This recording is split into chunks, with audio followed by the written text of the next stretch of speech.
Hi there, Catherine, and hi, everybody. I'm about to share my desktop.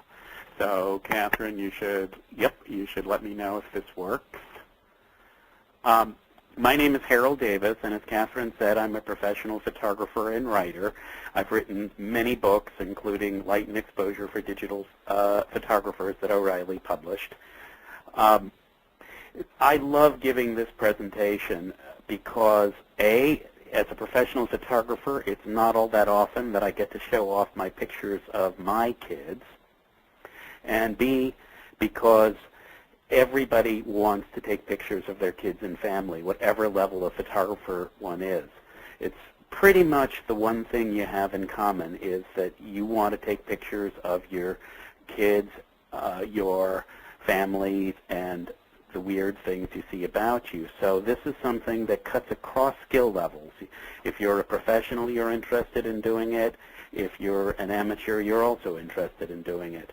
So I've had a year where I had a new daughter who spent a lot of time in the hospital, and during this year when I've given presentations, I've gone into the room and they've said, hey, we really want to see your beautiful photographs of nature, but before we get there, how's your daughter doing? What's the story on your daughter? Well, with this presentation, I don't have to go there because my daughter's the star of it, among other stars, and that makes it really fun for me. What I'm going to do is I'm going to show a lot of photos here, and each time there's a photo, I'm going to talk a little about the technique of how the photo was made. And the hope there is that this will be something you can take back to your own photos, whatever kind of camera you're using, whether you have a point-and-shoot or a DSLR, whether you're shooting in RAW or JPEG. And as I do this, I'd like to encourage questions, because the way we learn how to photograph better is partly to talk about pictures we see and how they were made. So this is a photograph of my middle boy, Nicky, who was at the time I took the photo about 5.5 years old. And he was eating a chocolate sandwich, which may not be the most nutritious thing on earth to eat, but the moral of this photo is if you're going to photograph kids, let them do the things they enjoy doing in their way, and then they will show you something interesting about it. While the photographic moral also, which comes up again and again in pictures of kids, is be ready for action. If you hesitate, you're lost. You've got to be able to take a picture on the spot with kids, because in about 10 seconds they're going to be doing something else. In this case, the something else was throwing the chocolate sandwich down in disgust and saying, I'm full, Dad. But that's the moral of that picture. Now this is a picture of my daughter Katie Rose, and fortunately she's doing very well after her stay in the hospital. It's a fisheye picture with the fisheye lens approximately 1/4 of an inch from her nose. I was lying on the ground on my belly as low as I could get. You can see in the background her mom looking down at this and laughing at us. The thing is that a number of people have looked at this photo and said that when Katie is 21, she's going to get her revenge on you by putting a camera with an extreme wide angle up against your nose as you're doddering around in a wheelchair. And there are people who think this is a funny image, and people who think that, well, maybe I'm making fun of my daughter and I shouldn't. And I had no intention of making fun of her here. I'm just sort of an image maker. So the moral of this story is get down on the level with kids, and don't be inhibited because you don't know what you're going to come up with. And these are my 3 boys, Matthew on the left, Julian in the center, who is dressed here as the Emperor Julian, and they're about to go out trick-or-treating, so these are Halloween costumes, and I had about 1 second to make this photo. So this one, the moral here is be ready. Set your ISO high enough that available light will do it for you, and be ready to press that button when you see them, because the chances of getting 2 expressions that are decent at the same time among 2 kids is pretty low, and when you add a 3rd kid to it, it's minimal, so when you see them, do it. I'm going to stop talking for a second and see if I can get any questions out of anybody. Hey, Harold, no questions yet. Okay, guys, ask questions, because that's what this is all about. It's about you just as much as me. Okay, I'm sure we'll get plenty. So. Good.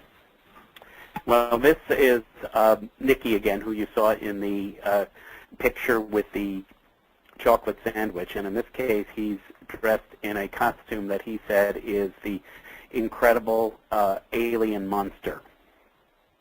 The a high ISO picture about ISO 1000. So moral here is don't be shy to shoot kids in low light. It works just fine.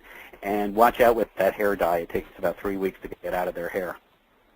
Here's Katie again, the one from the fisheye lens in the arms of her pediatrician. Moral of this picture is take your camera everywhere. Hey, Harold, I'm going to interrupt you because you don't mind that. Nope. One person is asking you to please talk a little bit about ISO, and another, Mary, wants to know what kind of equipment you're using for this. Okay, let's start with the equipment. I use a Nikon digital SLR. I have a bunch of them, but mostly I'm using a D300 right now. And I, for general purposes, I use a 18 to 200 millimeter vibration reduction zoom lens. That's a pretty commonly in use lens. It's not a special piece of equipment. I mean, this is high-end prosumer equipment, so it's nothing out of the reach of a lot of people. But you know, I'm not an equipment hound. The right camera to use is the one you have with you when it's time to take a picture. There are a whole bunch of great $200, $300, $400 cameras. Like the Canon G10 is one of them that take great pictures from the viewpoint of kids with nice zoom lenses, with vibration reduction, with high-quality sensors that will get you images that are just fine for this kind of thing.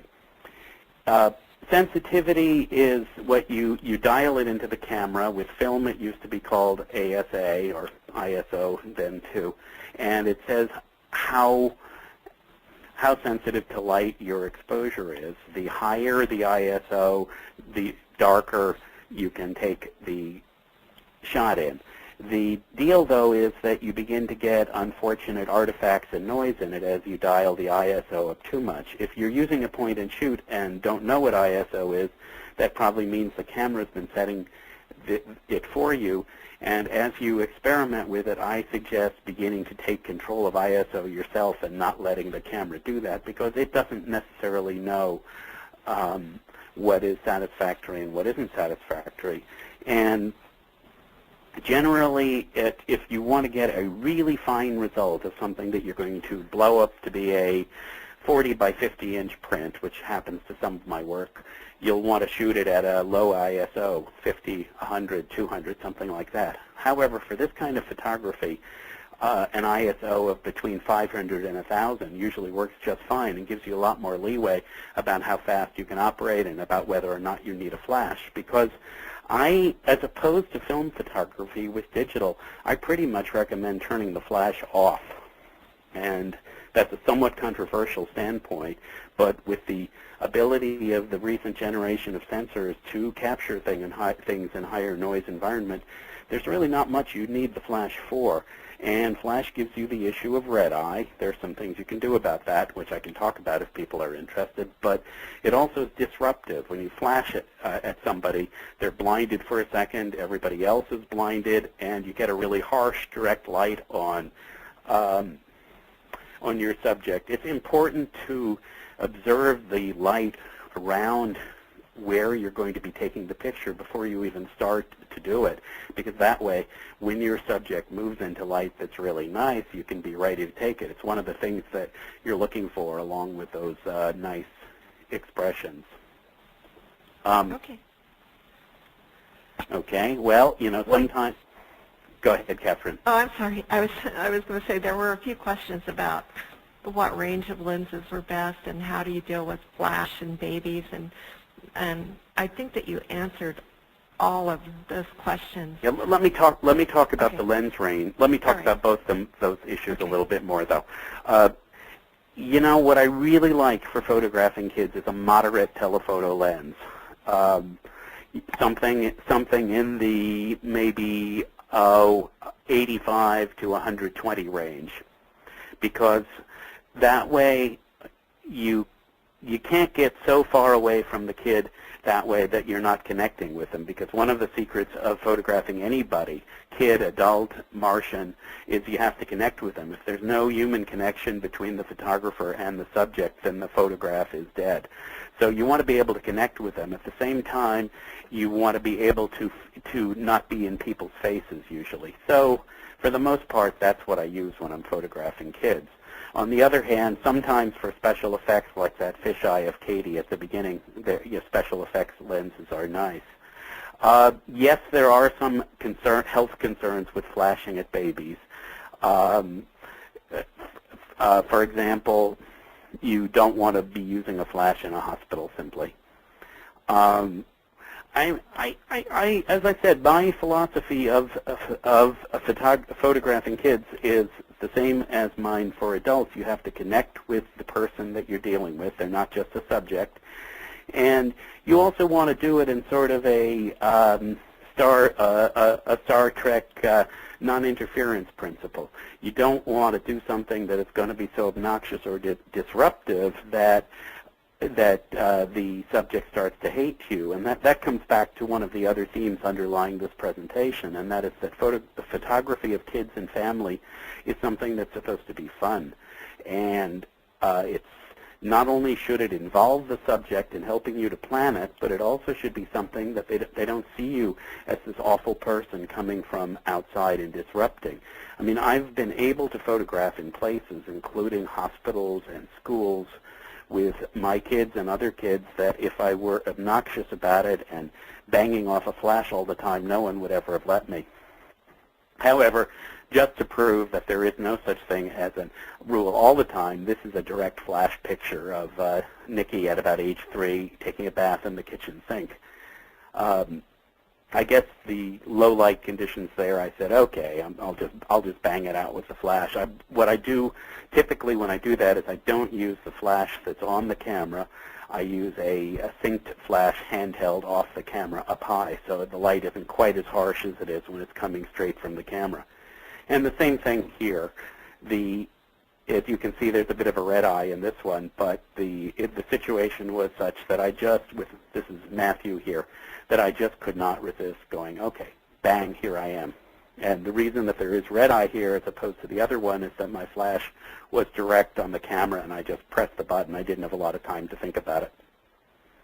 On the other hand, with a situation like this, with Nicky in his bike helmet inside a playhouse, I was able to talk to him, to get his cooperation, to get down on his level, and I would never consider using a flash for something like this. This is a relatively calm, interactive kind of image, which is really what I prefer. Then again, you can see that as the father of 3 boys, my life is not always serene, and it's very hard when you're talking about family portraits to say, okay, how am I going to do this so we're all portrayed nicely, so you might as well just relax and forget about it. The thing I think is really important is that I've seen families where they make the family portrait this ritual and ordeal, and the kids are, oh God, Dad's taking out his camera again. You don't want it to be like that. You really just want it to be fun, and if it gets to be too laborious, you just move on. So I'm going to move on from the kids, though we'll come back to them, to some of the other weird things that I like to photograph, because I carry my camera with me, and it's kind of a diary of what I'm looking at and what I care about. And so if I see something beautiful, I photograph it. This one back here is a butterfly that I photographed on a light table looking down on it, and then I went into Photoshop and painted it. And so I love to photograph butterflies, dragonflies, colorful insects generally. These are elk out on the Point Reyes Peninsula at night. And what I did was I put the camera on a tripod and I held it open for about 2 minutes. And that's why the light on them was moonlight, and that's why there's this interesting sort of motion effect.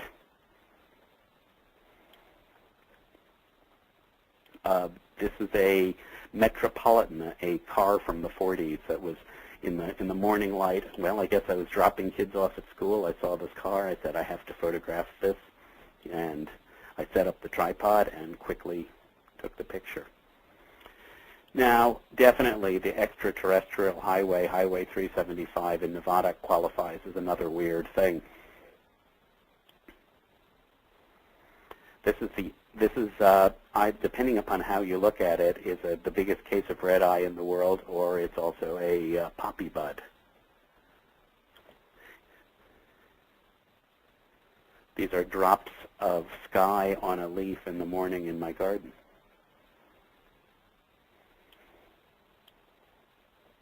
And we come back to kids. This is Katie in a bathtub with double chins. Okay, so what do we do with all these photos? This is a picture of the photographer Jay Mizell in a huge bathtub of Kodachrome slides back in the 1980s. It's not 100% clear that the situation's much better today with digital photography, because we take these tons and tons and tons of pictures, at least I do, and what do we do with all of them? Well, one thing I do with them is I don't throw any of them away. I archive them. This presentation can go a couple of ways here. It depends upon the level of interest of the audience, but I can talk about what my digital asset management scheme is in a fair amount of detail, or we can kind of move on. But it's important to note that there's no really good way to archive digital imagery on media that anyone at this point in time knows will be permanent. If you burn them onto a disk, you've got maybe 10 years of guaranteed life. So actually the best archival thing you could do with an image you really care about right now is make an archival quality print, put it in a drawer, or put it behind UV glass with acid-free framing, and that'll probably last 100 or 200 years. Otherwise, you've got to think about things that are more information technology oriented than art oriented. How do you actually save these things, let alone the question of how you find them when you want them, how you go through them, how you tag them, how you search them. It's actually a big problem for a professional photographer, and it trickles down to amateur photographers as well. I've heard stories of people who shoot memory cards full of photos of their kids and other weird things, and eventually just give up and delete them. One suggestion I have is to understand that the memory card inside your camera is just a storage device. You don't need to use the software that the manufacturer of the camera supplies. You can plug it into a card reader, into the USB or FireWire port on your computer, and just copy and deal with the images as though they're computer files that can be placed into folders. And it's probably a much saner thing to do that than to expect the software that comes with the camera to manage your pictures for you. If you're using a piece of software like Adobe's Lightroom, that's another story. That does a pretty good job of cataloging and maintaining files for you. Are there any questions on this topic, on digital asset management? Harold, we have a lot of questions coming in. There were some that went by quickly about the slides that you just, the close-ups that you showed, the water on the flowers and et cetera. But do you want to take those? Or sure, people are asking about digital asset management too. And well, let's start with a couple on the close-ups and then move to the digital asset management. Okay, a couple people were asking, did you use macro on the close-up shots? Yeah, I absolutely. If by macro one means macro lenses, I do. I wish I could collect every lens in the world, because lenses are or at least every lens that has a Nikon mount in the world, because lenses are a photographer's paintbrush, really.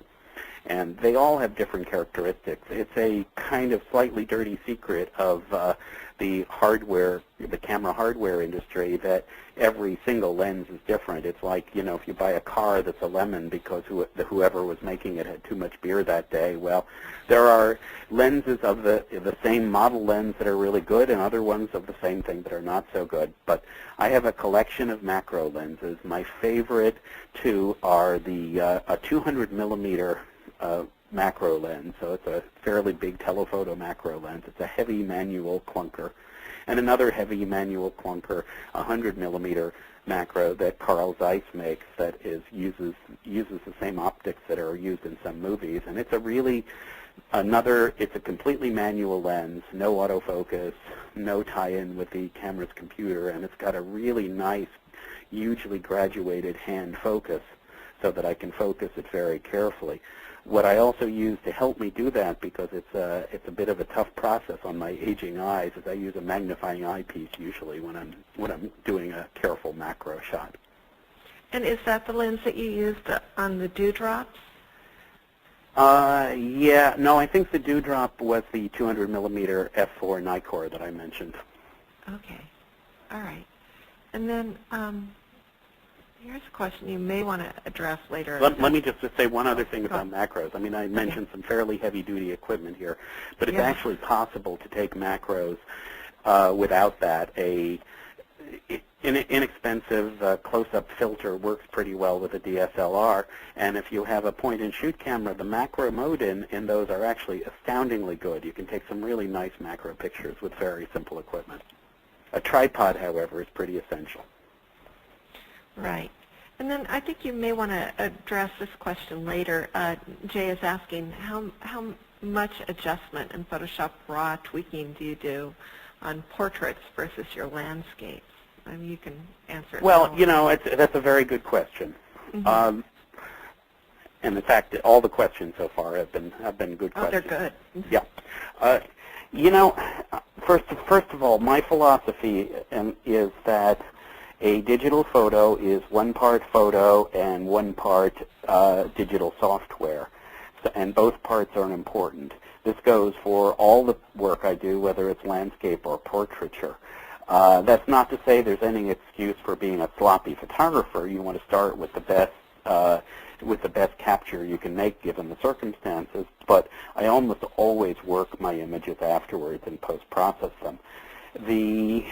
What I do with portraits is a little bit different than what I do with landscapes or flowers, because I don't feel I have as much license exactly.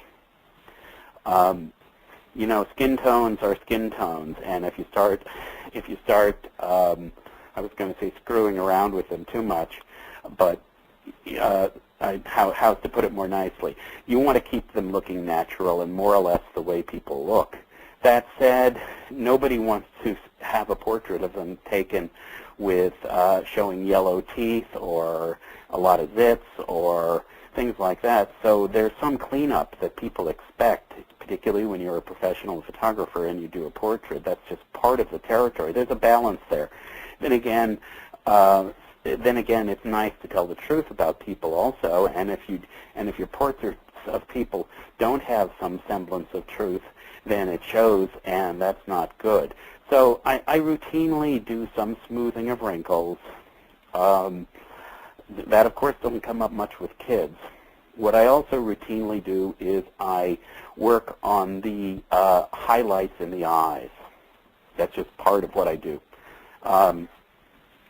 And that's a process in Photoshop of magnifying the eyes, adding a layer to them, and then seeing where the natural highlights are and just making them maybe 10% bigger.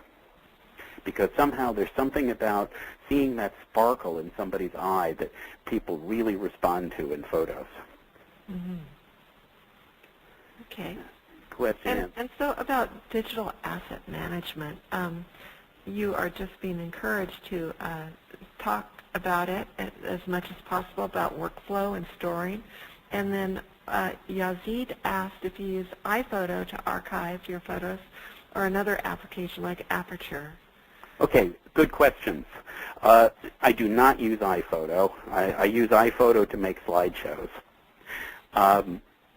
I do not use another application like Aperture or Lightroom, although both Aperture and Lightroom have some very good archiving capabilities. What I do is I go out there, I shoot a couple of hundred pictures on my memory card. I shoot them in RAW format. I copy the RAW format onto my Mac's hard drive into a folder. That I try to have 3 copies of every file at all times. I only delete things that are obviously terrible, that are black or just for some reason along those lines not acceptable. I have network attached storage boxes that a company called Buffalo makes that are 5 terabytes each. These are RAID 5 boxes, so they've got some redundancy. I use 2 of them so I have, that means I have about 4 times backup for each file. What I do is after I've got this on my hard drive, I do a local backup on an attached USB drive, and then month by month I copy a catalog over to the network attached storage boxes. I do it chronologically by year, by month, with a subject tagging on the outside. So that lets me find my master files relatively quickly. What I then use to sort of give me and art directors who want to find my work, which are perhaps more important to me than me, the ability to look through my work is for each session where I really do something, I pretty much always upload an image to Flickr, a low resolution JPEG to Flickr. And Flickr lets me tag them so I can find them, and I can search by shoot date and upload date there as well. And then the items that go on Flickr go onto my blog, photoblog2.com, and from there I have a Google full text search of all the blog stories that go with the pictures. So between all that searching stuff, I can pretty much always find the shoot date or upload date for an image, and then I can go back to my catalogs on the RAID 5 network attached storage and find the master if I need it, because what I do find is that almost every time one of my images is used for publication, there's some wrinkle about how I prepare it. It has to be in this format or that format at 350 dpi, at 400 dpi. And what often is the case is that people want really large files for critical reproductions. So are there more questions about digital asset management? Yeah. Kelly's asking, is there a reason that amateur photographers shouldn't use iPhoto or Aperture for storage? Kelly, a good question. I mean, first of all, anybody who uses anything is better off than 98% of the amateur photographers out there who don't use anything. So I say if you take Aperture or iPhoto and you like the interface and you can work with it, go ahead, go to town. There are some reasons why, for mission-critical kinds of uses, the idea of having all the stuff controlled by a program with a database controller that that isn't owned by you exactly may be something one might want to think about. But on the whole, I would totally encourage you to go for iPhoto or Aperture, or Lightroom, by the way, too. Okay. A good solution. Good. Now, this is not about digital asset management, but Keith has asked it twice, so I'll run it past you. His question is about a specific scenario using a Canon 50D, which has a smaller sensor, I think 1.6 magnification. He says, if they're laying on your bed and you're next to them, what lens would you use, since your close focal range is a factor, like laying on the bed next to a child and wanting to photograph it? Yeah, I mean, that's a good question, and it's a real-world situation. The small sensor size is not all that relevant, but the smaller the sensor, the more depth of field you have, actually. So having a small sensor size is not such a terrible thing. In this case, I mean, So you need a lens that focuses close enough to actually get to get your subject. Presumably you want at least the child's face and maybe more. So you're almost certainly going to be having to use a wide-angle lens here, which will also increase the depth of field. What you have to try to do here is you have to try to pre-visualize the effect you want. It's very different to have a photo that shows the kid's eyes and nose in focus and nothing else. Everything else is blurry, because you could shoot something like that wide open. However, if you want everything to be in focus for a high depth of field image, then you need to stop the lens down to, f16 or f22 or however low it goes for maximum depth of field. To achieve that, you're at a reasonable shutter speed where you're not going to get motion shake. You need to up the ISO quite a bit, and that may involve some subsequent noise processing and post-processing if you have to do that. So you kind of work back. The process is I look at the situation. In my head, I say, this is the picture I want to come up with.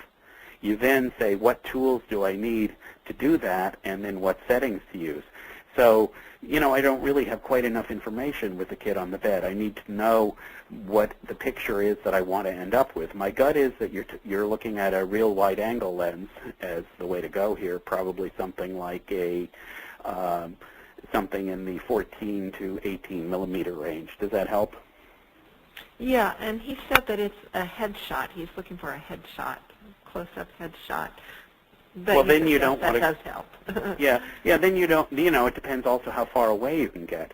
I mean, then you don't want such a wide-angle lens, because there is another issue, and that is that moderate telephoto lenses are very flattering on the with the planes of a face.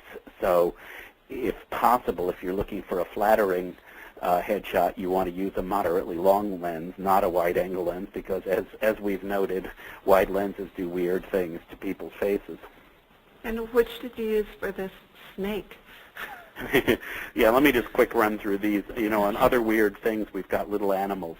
This is a Steller's blue jay, and I photographed this in a snowstorm up at Yosemite when I was with my older son, and my older son was half on purpose dropping barbecued potato chips, so that's why this bird was hanging around so closely. If you look at the picture, you can see some of the potato chips, which I appreciated. I photographed this with a Pentax point-and-shoot waterproof camera, which was the only thing I could take outside in the wet snow, and this is this is a demonstration that you can get some pretty sharp results with point-and-shoots. This is a coyote.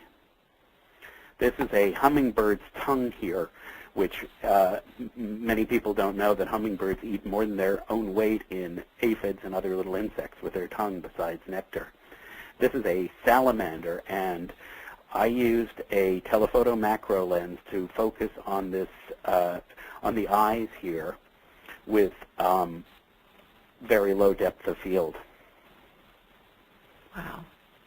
This is the Serpent Mother, a art piece that a group of women in the Bay Area produce and take to various places.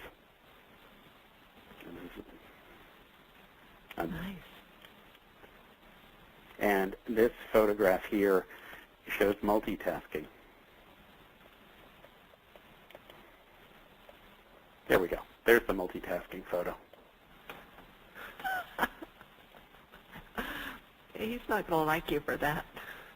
You think it's worse than the fisheye Katie? I don't know. I don't know. I just couldn't resist. I mean, this was his setup. He said, Dad, I have to go. And I said, okay. And he said, oh, no, I need to keep playing. I said, all right. Well, at least his face isn't in there, so. There you go. So part of what I like to do in my photographs of weird things that are not people is to change them, to transmogrify them, to make them things that they're not, to make a double take. So here are a few double takes. So this was Katie's pacifier, actually in the hospital, and the object here that I had was to photograph this common object and make it something that's interesting.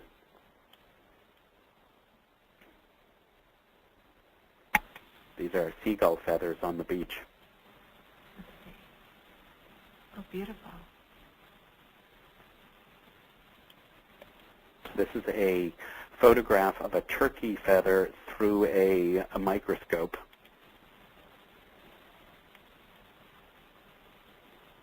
The Art Museum in San Francisco, from the roof, again with a point and shoot, because they don't let you take tripods in there, so that's the sort of lowest common denominator enforcement. All you're going to be able to do is what you can do with your eyes there.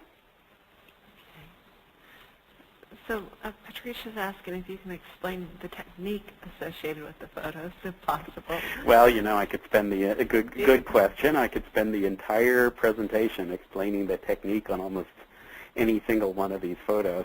Mm-hmm. But the issue here is that with this photo, and I'll try to talk a little bit more about it as I go along. But you have a very expansive rooftop. That's what's in the background. I think it's Frank Gehry who designed it. And in the front, you have the sort of textured, stubbled porch that comes off the tower on top of the building. And what I wanted to do was I wanted to get both in focus so that you weren't quite sure of what plane you were looking at here.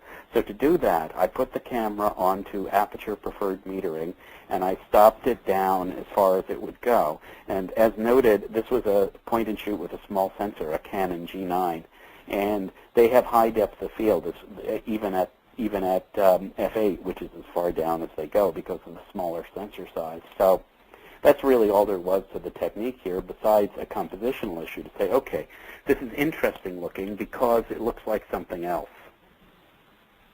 Yeah. This is a shot of traffic on the Golden Gate Bridge at dusk, and it's about a 10-second exposure, camera on tripod, telephoto lens from directly opposite the entrance. The technique here is to hold the shutter open long enough so that the motion starts to streak and to become interesting. And then when that happens, what you're getting is patterns of light. So you need to repeat the process and/or wait until you see patterns of the traffic moving that will make their lights make interesting patterns as opposed to uninteresting patterns. What I like about this image is that it's a little bit hard to tell the scale if you don't look at it very carefully. This is a stadium looking up the path of the stadium. And Charles, yeah. Charles, where were you standing when you took that Golden Gate Bridge shot? I was standing on a promontory above Sausalito. Okay, I know where that is. This is a shot of a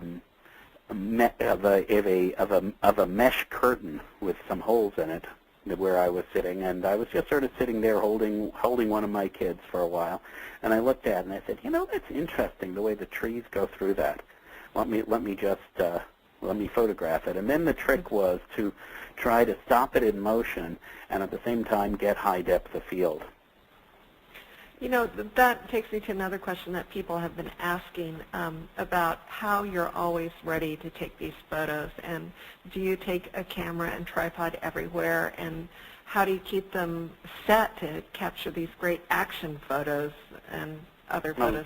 Very, very good questions. I mean, first of all, I do take a camera and a tripod a lot of places, enough to drive my family crazy.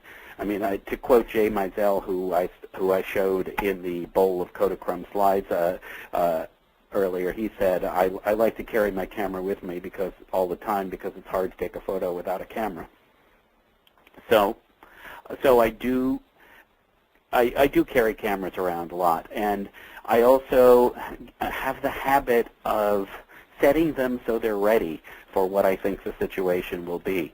That means when I'm through shooting, I return them to programmed automatic, and I set the ISO, and that way, you know, the truth is that I don't use program automatic very much in my shooting, but on the other hand, if you pull the camera out of the bag and the subject is right there, and you press the button, you're going to get something, and that's much better than having it set to manual where you likely won't.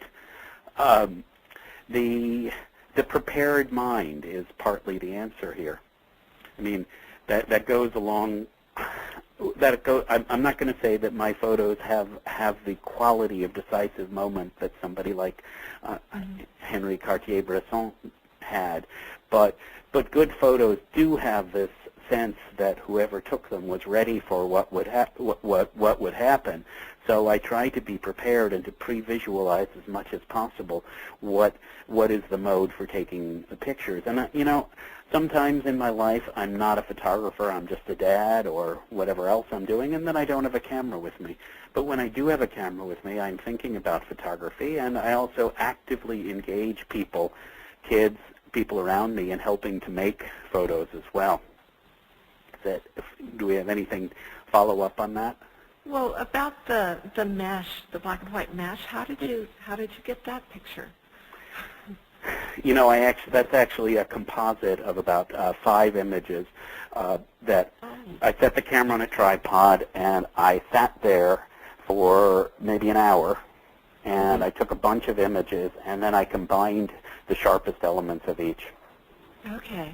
And I also varied the focus so that I could extend what would otherwise have been in focus. That's an interesting point, is that there's a fair amount of talk about high dynamic range images with that you can do with digital photography, and there are a bunch of different techniques for doing high dynamic range photos. You can use an automated software program called Photomatics to combine a variety of exposures together, or you can also do it by hand, which is what I tend to prefer.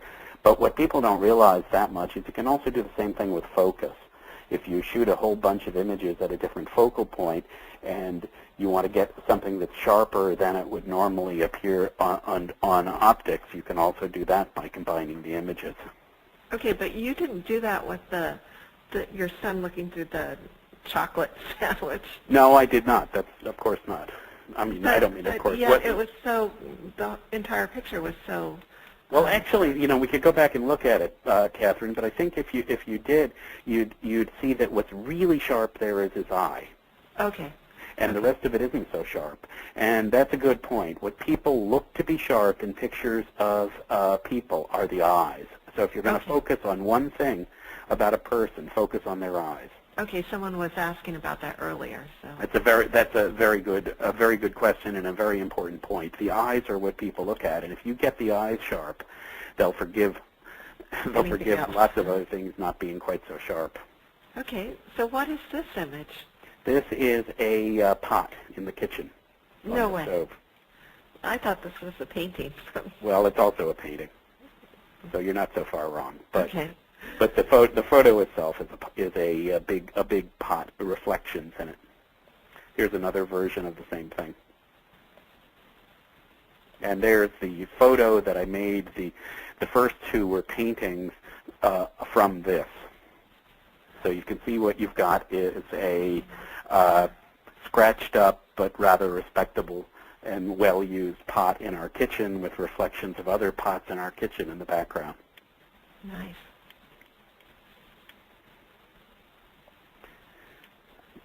This is a mirror in a hairdresser's.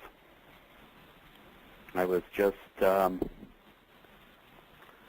sitting around there watching the kids get haircuts, and I saw this thing, and art is where you find it. Yeah. This is looking up in the Marin Center, Frank Lloyd Wright's building that is the municipal offices, performance center, and everything for Marin County. And this is a fisheye shot. I looked up, fisheye shot, camera on tripod, pretty long exposure because it was pretty dark in there. The inside is 3 floors going up in the dome, and I looked at that and I said, this looks like a dragonfly to me. Mm. The wings of the dragonfly are one of the main doors to the Marin Center. And Harold, you use Photoshop for your post-processing. Is that correct? You shoot in RAW whenever possible and use Photoshop. Correct. Okay. Correct. I've experimented also with some specialty processing programs like Photomatics that I mentioned, but I pretty much always end up coming back to Photoshop. And a point there is that I spend more time processing my images than I do actually shooting them. And I say to people that that almost every image I've ever taken takes me at least an hour to process. afterwards in the Photoshop darkroom. And you know, I get a certain amount of, oh my God, you really spend the time doing that? Well, first of all, I love doing it. I find it very relaxing. And secondly, it's like if somebody were a painter and they said, okay, I spend an hour doing a nice painting, people wouldn't think that's over the top. They'd think that's a reasonable amount of time to spend doing a painting. So that's kind of my attitude. If I get one really decent picture a day, and it takes me an hour or so to do that in Photoshop, I'm happy. I like shooting, and I like working afterwards on photos, and I think digital photography is at its best when the two are combined together. This is a photo here of a swimming pool railing, and what the reflections in the railing are what intrigued me, but I did use the technique that I mentioned of focusing on multiple points here. There are 5 points of focus that I combined here. Okay. So someone was asking this, and I think it applies to this. How did you avoid getting your reflection in the pot that you took, and again the swimming pool? How do you keep your reflection? Pot. Yeah. Well, yeah, there really are a good question. There are 2 answers there. One is use a long lens, okay? Mm-hmm. Because with a long lens you can back away. Okay. And 2 is it's a question of angle. Yes. Okay, I always wondered that when I see. And in fact, in this picture of the pot, it's an interesting question. In this picture of the pot, I'm pointing my mouse at the part of me that you can see. You can see part of my tripod right here. Oh, I see. I wouldn't have noticed that. Right. Okay, excellent. Eric is asking, when you say that you spend an hour to process an image, are you referring to going through all the images that you've taken or just one particular photo? No, that's per photo, and it's probably conservative. I probably spend more than that on most photos. I bet you do. I bet you do. Yeah. And then about focusing on the eyes, do you focus and then recompose on the eyes, or do you back focus? Iris is asking, what's the best way to focus on the eyes? The way 2 porcupines make love, very carefully. No, it's a good question. It's harder to do than meets the eye, particularly so to speak, particularly with kids who are constantly moving. I tend to do what I think she suggested, and that is I focus on the eyes, I get my point of focus, I hold the point of focus, and then I recompose the picture. I find that tends to work best, but you know, my DSLR also has a mode where it's got variable focus points and will do autofocus for you. I mean, I think I'm not a total fan of autofocus. I think I've lost more pictures from autofocus than it's made for me, but I do use it a lot, of course. And what you can do with autofocus is with this variable mode of autofocus, is you can set the focus point to where you know the eyes are going to be in the picture, and then let it do it for you. And that sometimes works pretty well depending upon the light conditions. If your subject is going to cooperate with you and stay still, it's obviously fairly easy to focus on the eyes. But if they're not, well, you just have to have good reflexes. Okay. This is Matthew here, and his eyes are pretty clearly focused on. Yeah. And there he is again, and once more the eyes are the point of focus. Another point here is that one thing that really helps with pictures of anybody is a framing mechanism in your composition. If you can set up a situation where you've got something surrounding the child or person, it tends to make for a more interesting composition than just the kid in a vacuum, or worse, the kid with all the clutter of one's life behind them, although that could be interesting in its own right too. But what I try to do is I try to get some kind of situation where there's framing, where there's a door or a window or an interesting context. And it doesn't necessarily have to be a pseudo Polaroid frame with a Groucho Marx set on, although that's not bad either. No. This is another side of my life, I did a book about Yosemite a couple of years ago, and that involved taking a whole bunch of winter trips to Yosemite Valley, and I tried to take my oldest son with me as often as I could. So I would be photographing, for example, here from Swinging Bridge above the Merced River, and I'd be spending like an hour or two composing the picture and getting it set and so on, and Julian would be playing down by the banks of the river and making snowballs and getting himself thoroughly wet and being very happy. And so I decided it was worth taking a picture of him, too, to show the kind of background. And there he is, happily being in the snow.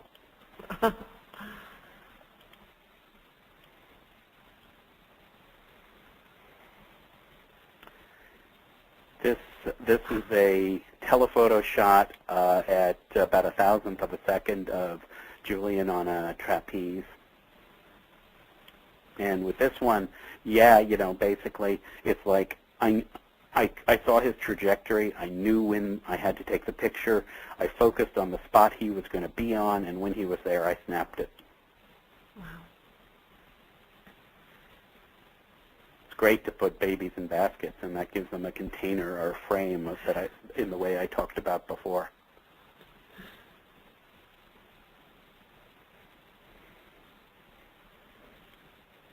Again, focus on the eyes.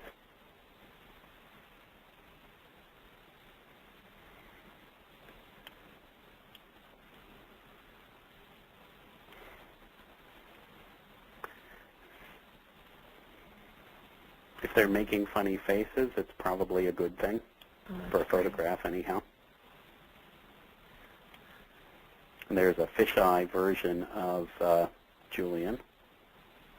And there's a Katie being a pirate. And this picture perhaps says that focus isn't everything, because if you look at it, it's actually not all that sharp in the key spots. But I thought the Arg me Hardy's expression with the hat was funny enough to make up for technical deficiencies. Now, I have a very forgiving spouse because she puts up with me even though I take pictures like this. And this is another framing device for Matthew, because there he was coming out of this tunnel, and the circular spiral effect of the tunnel in on him makes the photo more interesting than it would otherwise be, and it kind of relates to the character of this child also, who's someone who's just always pushing to get through things, and he's passionate, let's get it done kind of guy. Yeah. The photo of your wife and your daughter, when you have more than one subject, who do you focus on? It looks like the daughter, yeah. In this case, really the subject here is the daughter. Uh-huh. Okay, I mean, you don't tell your wife that, but it's true, and she would even think that too. And so, if you look at it, the focus is actually on Katie's eyes here. Phyllis is slightly out of focus. Maybe in the best of all worlds, you might want to be able to get both in focus. So I don't think so. I think probably if you did that, then the background would be sharp too, and it wouldn't have as much depth and interest. So the answer really is the baby's always the focus. Okay. Unless you're, I don't know, some star or something, and it's a publicity shot with you, and your kid's a fashion accessory. But otherwise, everybody more or less knows that the baby is what counts. And you said that you will go in and you'll magnify the highlights in the eyes. Do you ever add them if there aren't any there? Well, how can I put? It's a good question. I wouldn't put that beyond me. I mean, I have no moral compunctions about doing it. It's dangerous, however, because if you're going to do that and it's not going to look hokey, you need to have a good idea of where the highlights ought to be coming from.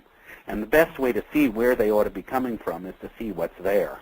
Okay. If there are no highlights in it, how do you know where they ought to be? And if you just start painting them in, maybe they're going to look pretty weird. Right. Now, let's say also that what I always do in Photoshop when I paint highlights on somebody's eyes is I do a duplicate layer. So I'm painting on a duplicate. If I don't like the effect, or, hey, it's good, but it's a little bit too much, it's totally easy to take it down or to go back. I never do that in a destructive way, and I always do it in a way where I can mitigate the effect if it's too much. Okay. And when you're shooting outside, like playgrounds and beaches with bright skies, do you use a very high shutter speed, like 1,000? Well, I mean, that probably yes is the answer to that question, but it depends on a few more variables. I mean, you really probably being able to use a high shutter speed in that kind of situation is nice, because particularly if your subjects are kids in a playground, they're going to be in motion, so you want to be able to stop the motion. This again comes back to the issue of pre-visualization. Probably the key skill a photographer has to develop is the ability to see in advance what the pictures are going to come out like. I mean, it might just be that I might be sitting on a playground bench and have this idea of how wonderful to have a picture of a kid jumping where there's this motion blur. And then I would know that if I shot a picture at a 30th or a 15th of a second, I could capture detail in a face, but at the same time, the legs would have a trailing blur, because that's what that shutter speed does to motion. So it kind of just depends, basically. But yeah, probably I would be looking for a 500th or a 1,000th of a second in outdoor photography. This is a photo of Katie about a month after she was born, still in the hospital. And there's her little hand at about the same time holding on to her mom's hand. Amazing. And shortly after she came home. So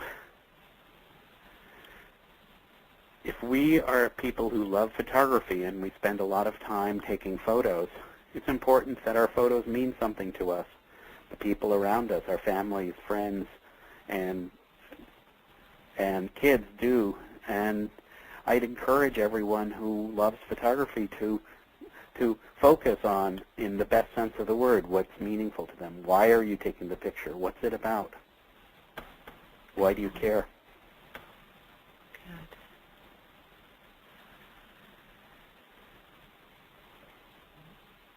That's a night photo.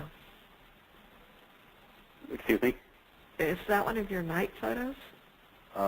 Which one? The tree. This? No. No. It's a foggy day. Okay. Oh, beautiful. I shot this by the light of a 15-watt light bulb at a high ISO, because that's where she was. She was sleeping, and I wasn't going to disturb her. But then I said, hey, that's really a beautiful light. It's kind of almost a Rembrandt chiaroscuro. And instead of saying, okay, let me process the noise out of it, I said, let me take this noise, and I passed it through Photoshop's film grain filter, and I sort of made a intentionally grainy effect out of it. Beautiful. So if you have a point-and-shoot, and you've looked at the exposure modes on it, you may have noticed all these totally bizarre modes: sports mode, wedding mode, pet mode. Mostly those are meaningless. The real modes that matter are fully programmed automatic, aperture preferred, shutter preferred, and manual. And basically you should get in the habit of thinking of camera modes that way. I mean, the only point in putting something in sports mode is because, hey, what that really is that's shutter preferred mode with as fast a shutter speed as possible. Landscape mode really means, okay, this is going to be a moderate exposure and we're not going to use a flash. So what the camera manufacturers have done is they've put together these modes and tried to make people think that they're meaningful in some way, but for the most part they're really not. There's so many icons on the touch screens on the back of the cameras, and it's really smart to begin to learn how to use both aperture preferred and manual metering, because those are effective use of those modes is really a lot of the key to good photography from a technical viewpoint. And again, with this picture, I knew that I needed to exposed for the light on Katie's face, and that was a lot brighter than the surrounding scenery. So one way I could have got there was by spot metering on the center of her on her face. But what I did was actually I had the camera on manual, and I just underexposed by about 2 f-stops, by a factor of 4, for the overall light on the scene. And it's the same kind of deal here with this macro. That's a water drops on a leaf petal. The real issue here is I wanted to be sure to expose properly for the lit areas, and I didn't care that much about the rest of the stuff. With what's called a high-key photo like this, one of this anemone, the name of the flower here, what you have to do is you have to overexpose, or at any rate, the camera is going to regard what you want to do as overexposure. If you take a straight average meter reading of something like this, the camera that the camera has, it's going to produce a sort of harsh image. It's going to average in the white background, and the whole thing is going to look gray and dull. So there's no way to take this photo on any kind of exposure mode other than manual, and you have to, as I say, you have to way overexpose for. Sometimes the term for that kind of intentional misexposure is a proper creative exposure. Well, this was, and here are a few of my photos that I enjoy playing with just at the end. There's enough about me. Here's more about me. This is a picture. I think I have an example of how it was used later in the book, but I was commissioned to do this for a series of book covers, and it's a combination of a photo and Photoshop painting on top of the photo. And there's the dragonfly in action on a book cover.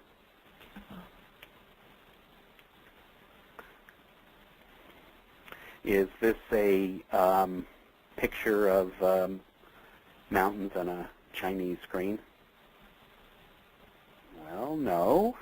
It's actually a segment of a beach. So it's important to look at things flexibly and to see that how you frame them and how you shift them can be very important in creating an image that's interesting.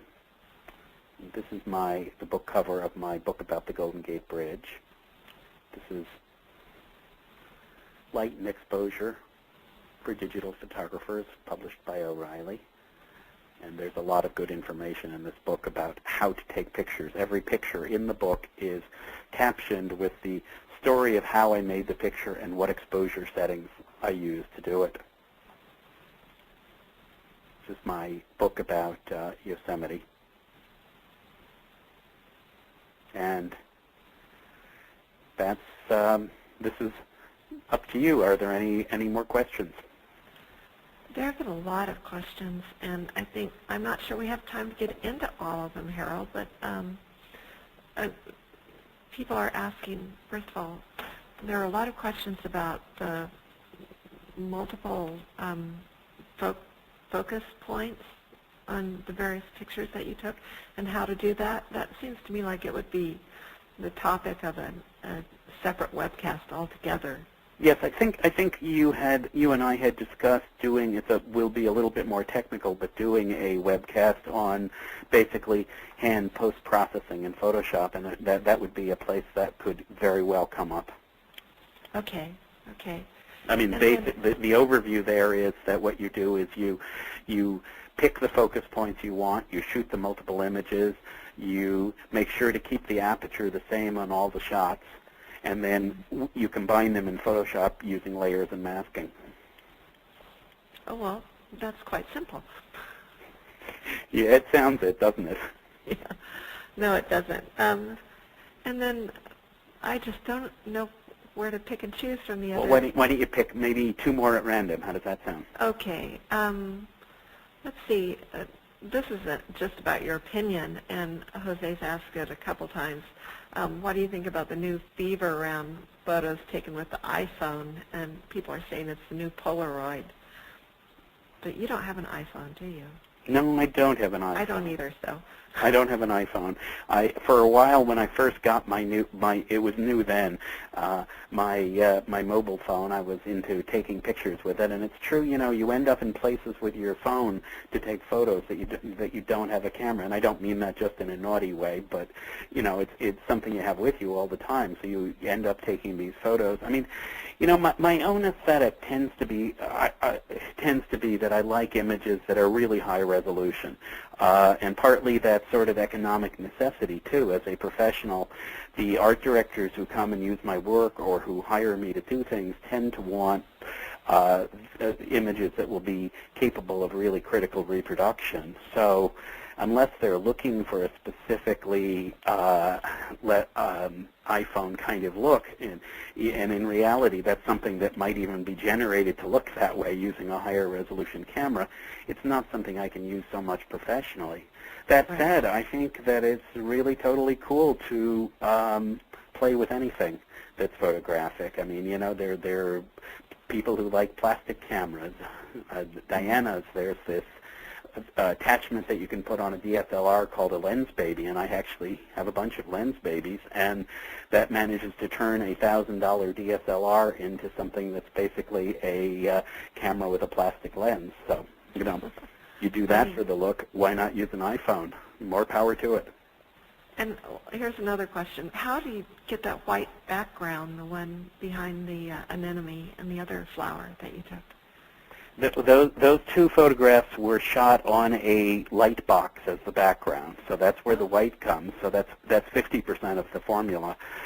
But the other 50% of the formula is what I mentioned when I talked about the image, namely you have to way overexpose it.